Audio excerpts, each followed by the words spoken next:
Hey everyone, welcome to today's video. Today I wanted to take a few moments to speak on why I think global events, if they were to come to the Division 2, will actually make a lot of sense, will provide some enjoyment, and help us experience this kind of content with the new systems that are in the Division 2. Now, don't get me wrong, I've said it before, the Division 2 is a cool game. I enjoy the game, and all I'm looking for is just content that we can play over and over, anticipate, and all that good stuff. And I'm saying this not because I'm not satisfied with the current game that we have. It's just the developers have created a taste that we are used to. Remember in Division 1, they brought a lot of these initiatives to the table, and, they brought them at a time where, there was nothing to do in the game. People were playing the same missions over and over again, and we had been playing some of the stuff that they had. And so they introduced this as something that was going to, allow for us to continue to experience content, farm rewards, and, just engage in new types of, modifiers and all of that. So with the taste that they've created, largely they're the same studio. I think it's noteworthy to talk about how good these things actually are, and not where they're still in existence right now, and how it will make a lot of sense if they actually came to the new game, because the first game, when they were put there, they received a lot of wide acceptance, and so that's why I'm speaking about these things. So you look at the global events, you look at how the modifiers work. I went in there today because January 20th holiday. And I went to Division 1 and I played Underground. And Global Event right now is actually Assault, or because it's Global Event Strike. Strike, I think, has Part 1 and Part 2 or something like that. Now, one of the really cool things about Global Events is you get all these modifiers that challenge you, give you fun ways to play, and, kind of allow for you to be able to experience content in ways that, you wouldn't normally experience it.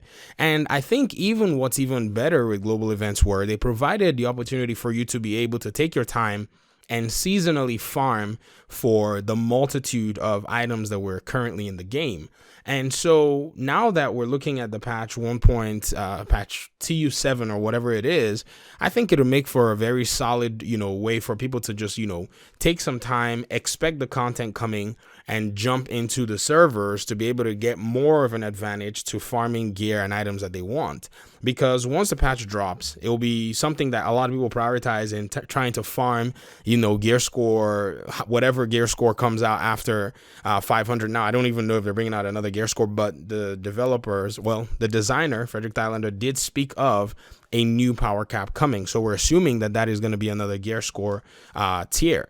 And so it will make a lot of sense if you had these global events, cycle from time to time, giving different modifiers. They don't have to be named the same things that have been named.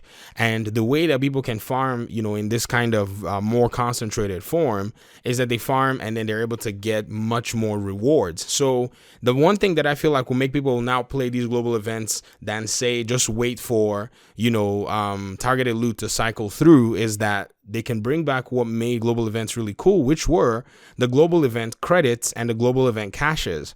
These are some of the things that really made, the game work in a specific, in a fun way in the Division 1, where you were looking for your classified gear sets and those GE caches, you had to farm them and all that stuff, and they would drop, they'll have a chance to drop something random for you.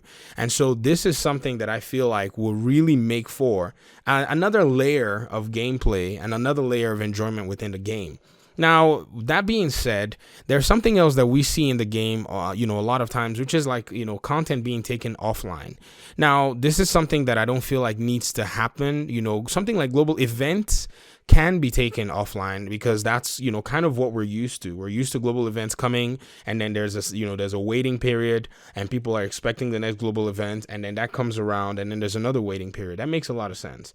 But you look at something like Kingsley College and you look at something like our classified assignments that are available for people who play DLC. I genuinely think that these assignments, need to at least be there for people who played the content and, be maybe even worked to be more interesting in a sense. Maybe provide people who are playing them the opportunity to be able to achieve specific things that they might want. Now, how they're going to work that's the headache that they have to deal with, or maybe they just have to leave it like that because so far it didn't seem to make much of an impact for those who paid for, the year one pass or whatever it is.